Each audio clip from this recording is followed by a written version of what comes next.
Hello class 10th, welcome to my channel Anil academy. हम कर रहे हैं अपना चैप्टर नंबर 6 जो कि है ट्रायंगल, और आज की क्लास हम शुरू करेंगे अपनी एक्सरसाइज 6.2 के क्वेश्चन नंबर 3 के साथ। ओके, तो शुरू करते हैं अपनी क्लास और चलते हैं अपने क्वेश्चन पे। तो क्वेश्चन नंबर 3 ये रहा हमारे पास। इसमें हमारे पास ये फिगर दे रखी है जिसके अंदर एल एम जो है वो बी सी के पैरेलल है और जो एन एल है वो डी सी के पैरेलल है।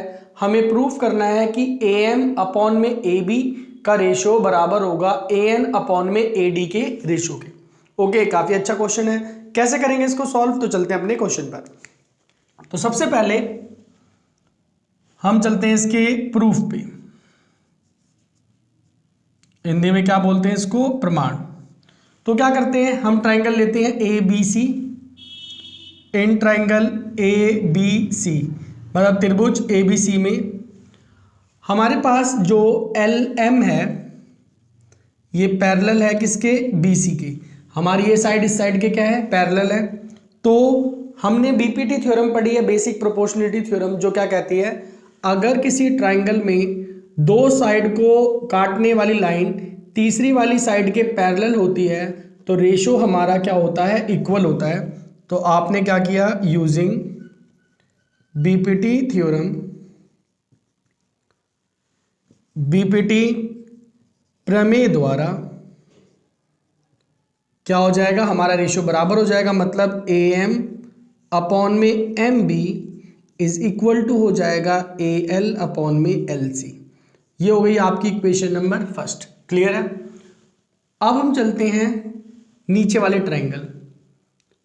इन ट्राइंगल ए सी डी, त्रिभुज ए सी डी में हमारे पास एल एन जो है वो पैरेलल है सी डी के। ये वाली साइड इसके क्या है, पैरेलल है।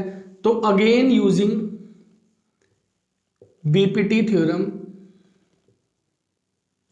बीपीटी प्रमेय द्वारा दोबारा से थ्योरम को यूज करेंगे तो हमारा रेशियो क्या होगा, इक्वल होगा। मतलब ए एल अपॉन में L C is equal to हो जाएगा ए एन अपॉन में एन डी। ये हो गई इक्वेशन सेकेंड। अब from equation first and second, समीकरण 1 और 2 से, तो जरा इन दोनों इक्वेशन को ध्यान से देखो। ये रेशो भी किसके बराबर है, A L by L C, और ये रेशो भी किसके बराबर है, A L by L C. तो हमारा ए एम अपॉन में M B is equal to हो जाएगा ए एन अपॉन में एन डी। तो ए एन और ए एम तो आ गए ऊपर, मगर इसके नीचे हमें क्या चाहिए, ए बी, और इसके नीचे क्या चाहिए हमें, पूरा का पूरा ए डी। तो अब क्या करना है, आपने इसको रिवर्स करना है, इसको उल्टा कर दो। तो M B by A M is equal to हो जाएगा N D by A N. Clear. हमने क्या किया, इस रेशियो को रिवर्स कर दिया। अब ऐड वन बोथ साइड, दोनों तरफ एक जोड़ने पर, ये ट्रिक है हमारी तो इसमें लगाई जाती है। तो क्या होगा, 1 plus M B by A M is equal to हो गया 1 plus N D by A N. यहां तक सभी बच्चों को क्लियर है, सिंपल ही चल रहा है अभी तक। अब यहां पर एलसीएम ले लो तो क्या हो जाएगा, A M plus M B upon में ए एम और A N plus N D upon में ए एन। अपने फिगर पे आते हैं। ए एम में जब हम एम बी ऐड करेंगे तो क्या बन जाएगा, ये ए बी अपॉन में ए एम, और अगर ए एन में एन डी जोड़ेंगे तो क्या हो जाएगा, ए डी अपॉन में ए एन। अब वापस इसको क्या कर देते हैं, रिवर्स।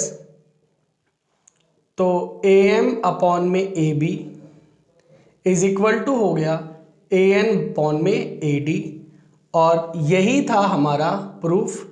हमारा क्वेश्चन हो गया हैंस प्रूफ्ड, मतलब सिद्ध।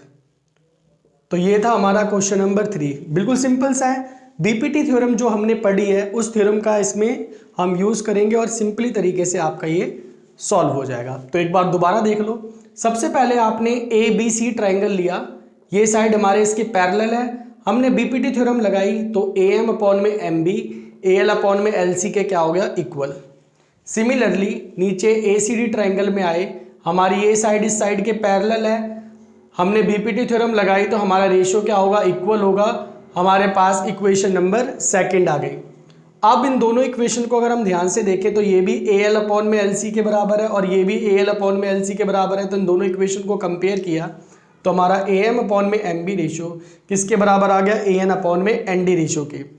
साथ ही साथ अब हमें जो प्रूफ करना है तो उसके लिए हमने इसको रिवर्स कर दिया, रेशियो को उल्टा कर दिया, तो ये एम बी अपॉन में ए एम हो गया और ये एन डी अपॉन में ए एन हो गया।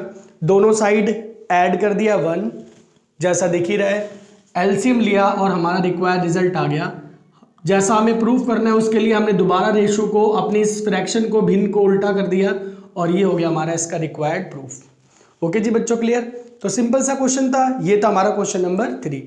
चलते हैं अब क्वेश्चन नंबर 4 पे। नंबर 4 जैसा हमें दे रखा है, इसमें हमारे पास ये फिगर है और इस फिगर में हमारा जो DE है, DE ये पैरेलल है AC के और जो DF है ये पैरेलल है AE के। हमें प्रूफ करना है कि BF अपॉन में FE का रेशियो किसके बराबर होगा, BE बाय EC रेशियो के। तो देखो इसको कैसे करेंगे प्रूफ। तो चलते हैं अपने प्रूफ पे, जिसको बोलते हैं प्रमाण। तो क्या करते हैं, सबसे पहले हमने देखा कि DF पैरेलल है AE की, तो हमने लिया इन ट्राइंगल ABE, त्रिभुज ABE में हमारा जो DF है ये पैरेलल है, DF पैरेलल समानांतर है किसके, AE के। तो यूजिंग बीपीटी थ्योरम,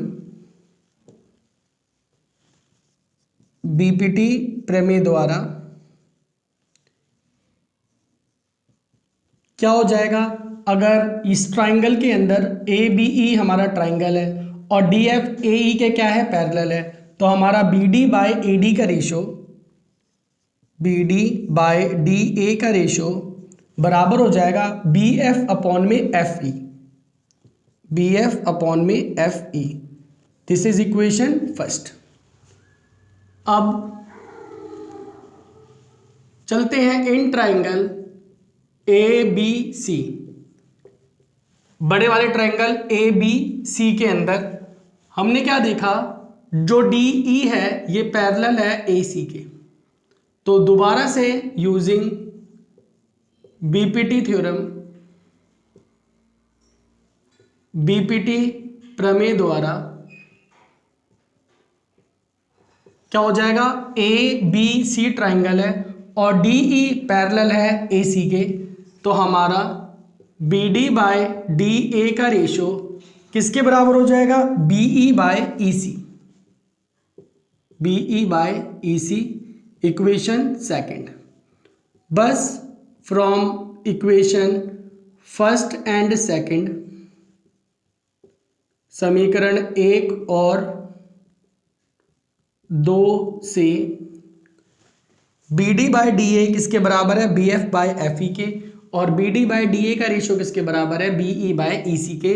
तो हम कह सकते हैं BF by FE ratio is equal to BE by EC, और यही था हमारा प्रूफ। सवाल हो गया हमारा प्रूफ। ओके जी बच्चों, क्लियर। तो ये थे हमारे आज की क्लास, जिसमें हमने अपनी एक्सरसाइज 6.2 के क्वेश्चन नंबर 3 और 4 को किया। मिलते हैं अगली क्लास में क्वेश्चन नंबर 5 के साथ।